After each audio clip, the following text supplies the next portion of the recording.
The smell of freshly brewed coffee lingered in the air as the small-town bank doors swung open. Early morning light poured in, casting long shadows on the polished marble floor. A tall black man in a plain gray jacket stepped inside, holding a folded piece of paper in his hand. His shoes were scuffed, his jacket worn, yet his posture carried quiet confidence. His name was Marcus. Marcus walked calmly to the front desk, where the bank manager, Mr. Harlan, adjusted his glasses and glanced up. Harlan had been in this bank for 25 years. He prided himself on knowing his customers. But to him, Marcus was just another man from the other side of town, the kind of man he assumed lived paycheck to paycheck. "Good morning," Marcus said, sliding the check across the desk. "I'd like to deposit this." Harlan took the check, his brow furrowing. His eyes widened when he saw the amount, $850,000. His lips tightened into a thin line. He didn't look at Marcus. Instead, he looked at the signature and the bank's seal, then back at the man standing before him. This can't be real," Harlan muttered under his breath. Without another word, he tore the check in half, then in quarters, until the tiny scraps rested in his palm. He smirked, tossed them into the trash, and said coldly, "We don't play games here. People like you don't walk in with that kind of money. Leave before I call security." Marcus stood still, the sting of the words hitting him harder than the act of the destroyed check. Around them, the few customers in line turned their heads, their expressions a mix of shock and discomfort.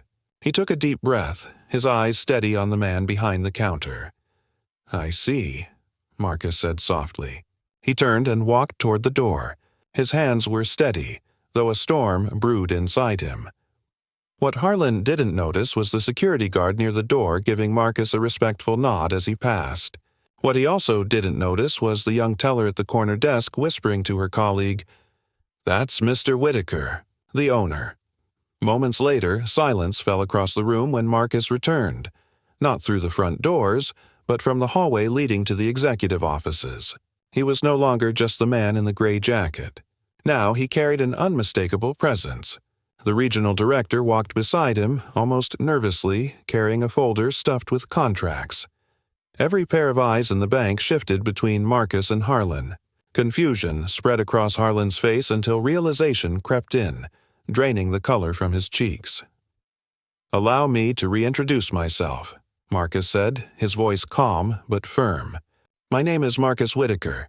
I bought this bank last month, and that check you just destroyed, it was the down payment from a contract my company finalized yesterday." The room froze. Even the sound of the ticking clock seemed to vanish.